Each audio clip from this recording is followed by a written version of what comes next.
Few games let you smite hundreds of enemies with grandiose attacks as well as the long-running Dynasty Warriors series does, and so in a sense the latest one, Dynasty Warriors Origins, is competing with its past self, but with an enhanced combat system that rewards and incentivizes parrying and perfectly dodging enemy attacks, and a more significant focus on telling the story of the Romance of the Three Kingdoms novels from a new perspective, it made a great first impression. These elements were all up my alley for a new Dynasty Warriors game, and playing it left me feeling a sense of wonder, intrigue, and a hunger for more.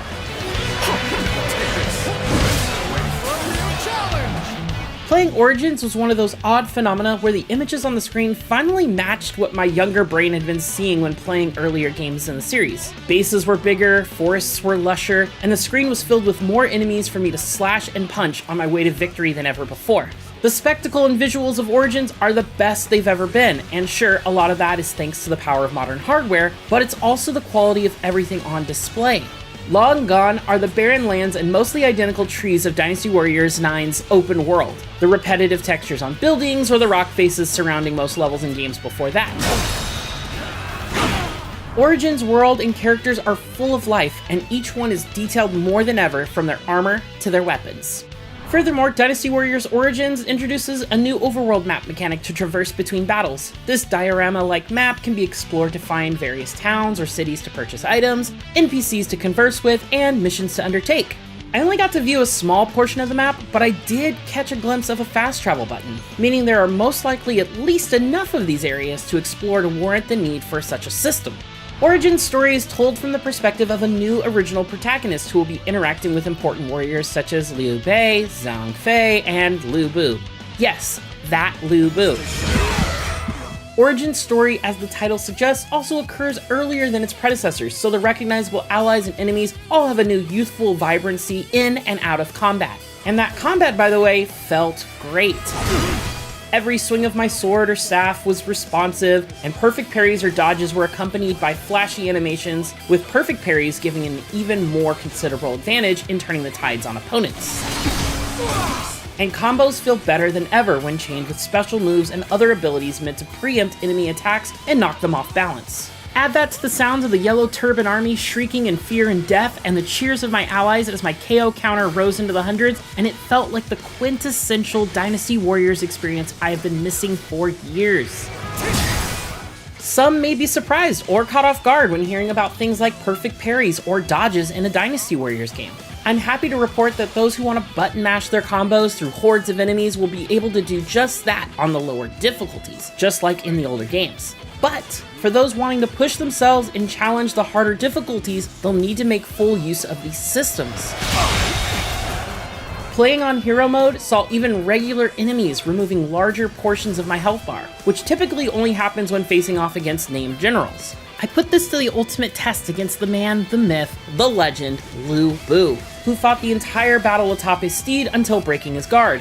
His introduction is nothing short of what veterans will expect from him. He entered the scene as if he were the game's main character, instantly deleting entire squadrons of my allies and causing them to scream in terror. My apologies. Now, I don't know how he scales between all the difficulties, but on the hardest one available during my demo, the Hero difficulty, I managed to trigger the second phase of his fight and reduce him to under 40% health before running out of healing items against this onslaught of unblockable attacks that dented over half my health per hit. This battle alone has sold me on the combat of Dynasty Warriors Origins. The only immediate downside I found with Dynasty Warriors Origins so far is the inability to play in co-op, as this series has been a staple for those wanting to play co-op online or split screen with friends and siblings. While I'm not going to completely let the developers off the hook for this, there is at least a built-in compromise. During mission preparations, you can select an allied general to accompany you, and during the mission, you can take control of them for a short period of time.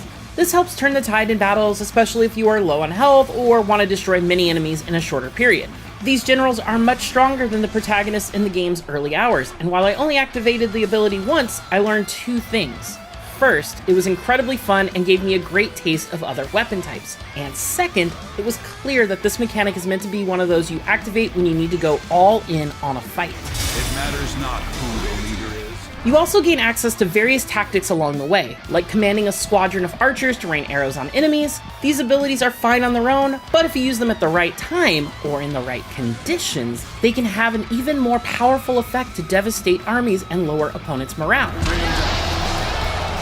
Morale has always been another component of Dynasty Warriors, because whichever side has the higher morale gains bonuses in combat. In Origins, this is best exemplified by the red armor plates on enemy generals that reduce the damage you deal until they are all removed. Once all the yellow and red plates are removed, they become vulnerable to powerful assault attacks that make you untargetable while dealing out significant damage to both the enemy you've broken and any unlucky enemies nearby. Meanwhile, the customization system is back, and throughout the story, the protagonist will gain access to a handful of weapon types and skills called arts. The more you use the various weapons and arts, the more proficiency you gain to unlock new arts or upgrades for your current arts. To complement your weapons and arts, there are also several skill trees that will unlock things such as extra item slots to carry into battle, or enable the new extreme Musou attacks that allow you to combine with your allies for even larger, deadlier special moves that devastate crowds and stronger enemies. Starting out, I only had access to a single sword. Still, after defeating a general, I unlocked the ability to wield their twin pikes in future missions, which will be an incentive throughout the game to challenge all the generals in a mission, not just those set as mission objectives. Dynasty Warriors Origins has the potential to be the crown jewel in the Venerable series with its improved focus on combat, customization, and enhanced visuals. It's been nearly 20 years since I found myself eagerly waiting to play the newest Dynasty Warriors, but with the updates and enhancements I've seen so far in Dynasty Warriors Origins, that streak is no more. I walked away from my 2-hour demo session with a renewed interest in a series I once treasured, and I'm eager to get more time with it when it releases in January. For more on Dynasty Warriors Origins, don't miss the release date trailer and the first gameplay trailer. And for everything else in the world of video games, stick with IGN.